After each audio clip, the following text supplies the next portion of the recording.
Good afternoon, good morning, good evening.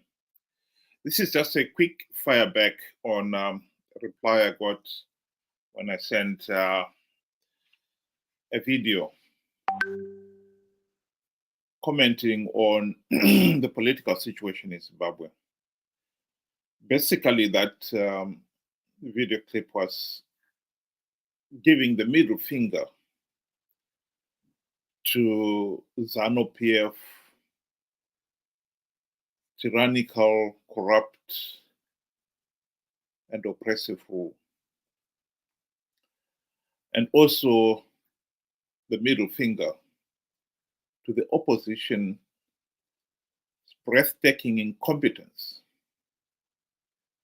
and betrayal of the people of Zimbabwe. The response I got to some people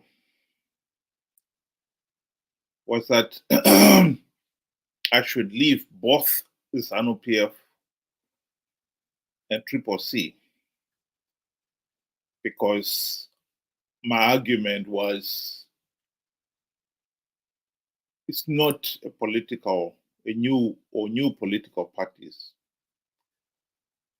that will end Zimbabwe's present situation as a failed state, but rather educating the voters themselves so that they're not so easily gullible. In this case here, I envisaged a day-old monkey being asked whether it believed in Zanu PF's vision 2030. And the baby monkey's reply was the middle finger salute. I also envisaged the baby monkey being asked the question, did Nelson Chamisa lie to the people about plugging all the vote-rigging loopholes last year? And the baby monkey's reply was the middle finger salute. It's all nonsense. And the very fact that Zimbabweans out there have been so gullible that believed these lies is the reason why Zimbabwe is a failed state. That's the argument. So the reply I got from some people was that I should leave both Zanu PF and Triple C alone. In this case here, or you'll end up developing high blood pressure. Well, I think there are many Zimbabweans out there who have developed high blood pressure or worse because of the tragic reality on the ground. We're talking here of a failed state which has left millions of our people living in abject poverty.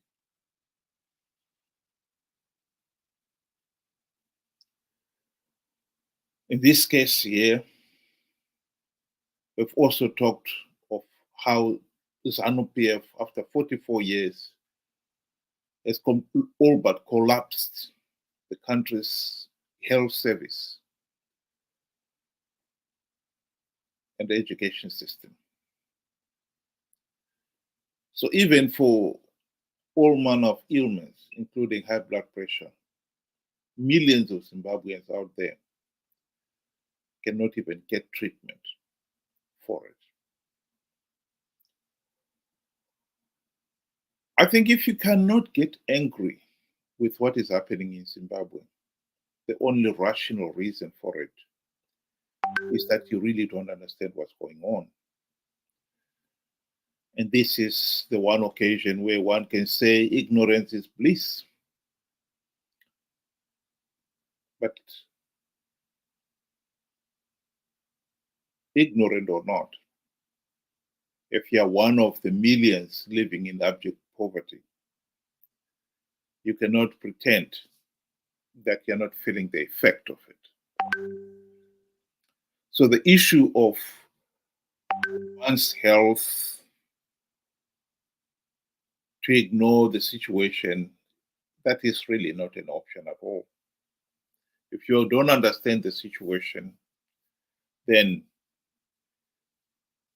that could be the only reason why you don't get angry.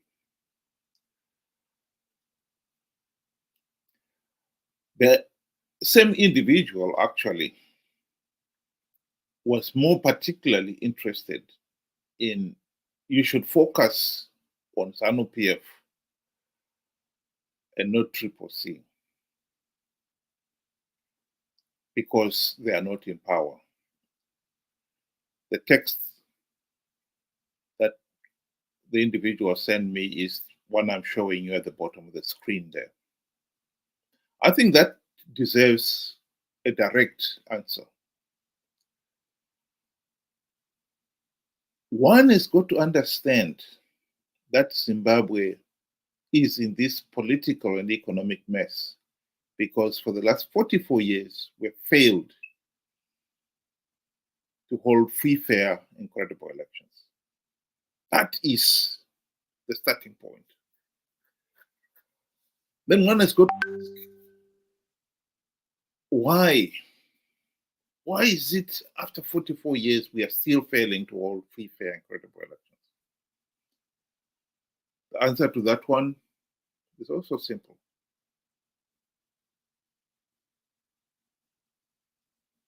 We have failed to stop Zanu PF rigging the elections from the word go. The 1980 elections were not free, fair, and credible. Zanu PF left its operatives in the field. And they made it very clear that if Zanu PF does not win the elections, the Bush war would continue. And the people voted to end the Bush war. Some people have argued that, no, that was just only a campaign gimmick.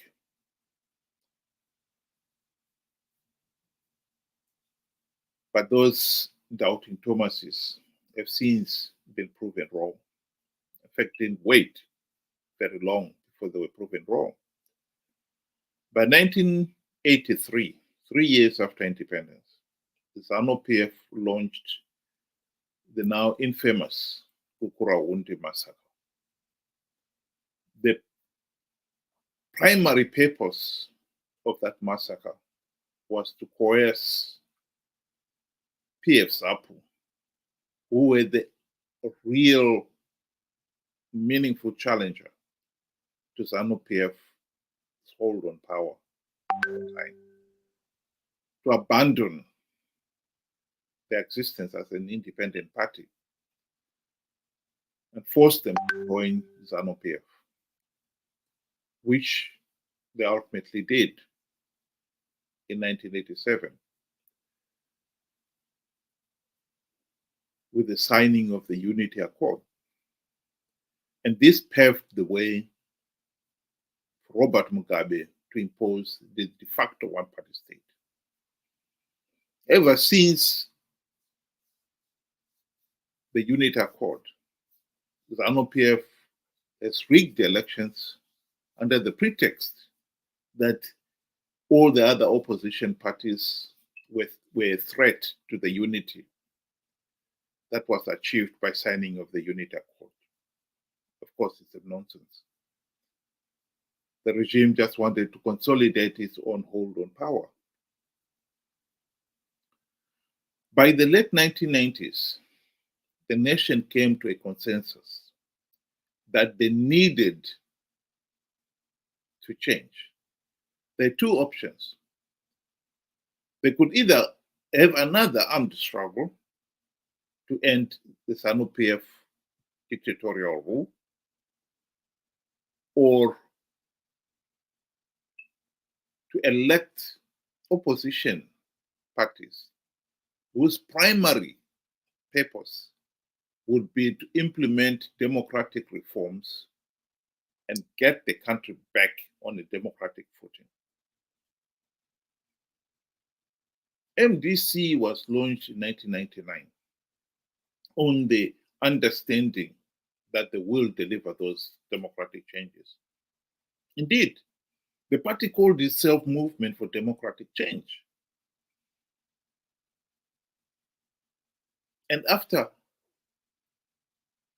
24 years on the political stage, including 5 in the GNU of 2008 to 2018, when they had the golden opportunity to implement those democratic reforms. It is clear from last year's elections that Zanu PF blatantly rigged the elections because not even one token reform has been implemented. So to think that we should hold Zanu PF to account for rigging the elections is to miss the point completely. Zimbabwean elections are not a simple choice of who is going to govern the country. They are a lot more subtle than that. Zimbabwean elections are about electing an opposition that will implement the democratic reforms to stop Zanu PF rigging the elections. After 24 years, including 5 in the GNU, MDC, CCC have failed to implement even one token reform. Worse still, they've been participating in flawed elections, knowing fully well that Zanu PF was rigging, knowing fully well that participating will only give Zanu PF legitimacy. But they've soldiered on and participated out of greed. Indeed, they've been conning their supporters to participate, to give Zanu PF legitimacy, to perpetuate the dictatorship out of greed. So anyone to argue that we should not focus on MDC and CCC, they clearly do not understand Zimbabwe's political need. Zimbabwe's political need is to elect an opposition that will finally implement the democratic changes to stop Zanu PF rigging the elections. You cannot expect Zanu PF to reform itself out of office. And what Zanu PF has learned since the GNU is that as long as they can give Morgan Tsvangirai and company a few seats, they are home and dry. They will participate in flawed elections to give the regime legitimacy. This point cannot be overemphasized. I've often played a video of Dr. Nevas Mumba, who presided over the, as was chairperson of this SADC election observer mission, last year's election. And he, in this video, he is emphasizing the point I'm making here, that we need to focus on reforms to make sure that 2028 are not going to be a repeat of last year. And needless to say that Chamisa and company are not even showing any interest in implementing those reforms. They will participate in 2028 without even one meaningful reform implemented. And we'll be back to where we are today. Let's just listen to Dr. Mumba's advice. Well, thank you so much. First of all, let me be clear that the changing of any dynamic or situation in any of our African countries is a preserve of the citizens of that country, in this case the Zimbabwean people. An election observation team goes there to support the process by observing and being able to release a statement of our observations that, for instance, in Zimbabwe, we raised several issues of transparency and also the independence of the Electoral Commission and things which happen in many other countries, But at the end of the day, once we produce the report and make it available to the Zimbabwean authorities and eventually to the Zimbabwean people, it really remains the preserve of the Zimbabwean people to fight for the freedoms that they need themselves and to correct those issues that have been observed. The reason why we have multiple observation missions is to ensure that, there is a comparison, taking place between the SADC report and the European Union report, the African Union report. And then they can see that those issues that repeat themselves in all these reports, it's up to the Zimbabwean people. And this is where I appeal to all political leaders, not only in Zimbabwe, especially the elections that are coming in Mozambique, they're coming in South Africa, in DRC. We have to make up our minds that, look, at the end of the day, once the people in the country are given an opportunity to monitor the elections, because they also monitor, it starts not during the day of the elections. They must make sure that the constitutional lacunas that can affect a good election are dealt with months before the election. And they must fight to ensure that there's a level playing field. They should never wait for the time when the election is taking place. They must also insist that the electoral commissions and the governments in those countries abide by international norms in holding democratic elections. And this fight must be more vicious before the election comes. I couldn't put it better or more emphatically than that. The truth of the matter is we have been participating in these flawed elections because the MDC, once they failed to implement the democratic reforms, they've been lying to the people of Zimbabwe that they have got strategies of winning rigged elections. And the people have been ignorant, naive, and gullible enough to believe these lies. The individual who was commenting on those comments I've got on the screen there is one of those who honestly believe that Nelson Chamisa is a demigod who should not be held to account. This is the kind of naivety and ignorance that is at the heart of the problem in Zimbabwe. As long as we have got people who are that naive and who believe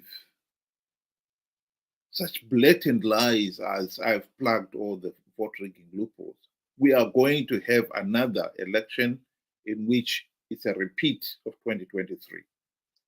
As long as Zimbabweans participate in these flawed elections in their millions, I believe SADC will have a good excuse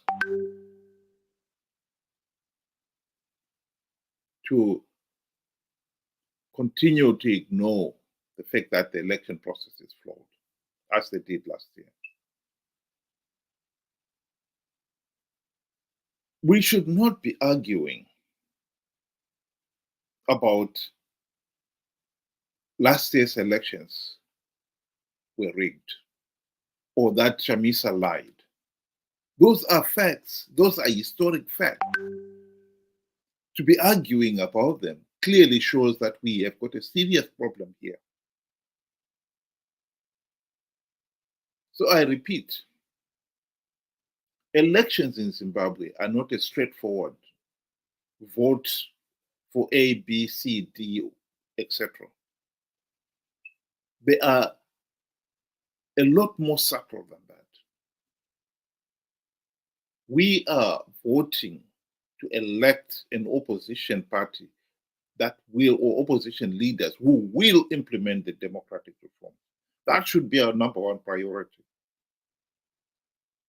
After 24 years of MDC CCC on the political stage, and not even one token reform implemented. And not only that, now they are participating in flawed elections to give the regime legitimacy. We have got to say, no, this has got to stop. This opposition has failed. And to say, no, no, no, they are not in government, so we should continue voting for them, is to miss the point completely. The biggest problem we can have in Zimbabwe is to find ourselves in 2028 conned into participating in those flawed elections and give Zanu PF legitimacy and perpetuate the dictatorship. We are not going to stop Zanu PF rigging the elections. I don't think there's any political will by Zanu PF or the MDC or CCC to implement any reforms between now and 2028.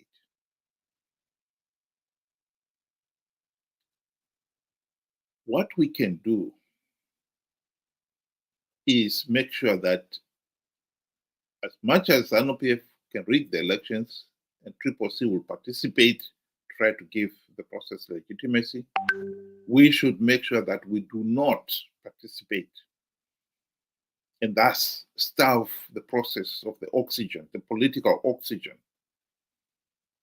to give them political legitimacy. That is not rocket science. That should be common sense by now. After 44 years of rigged elections,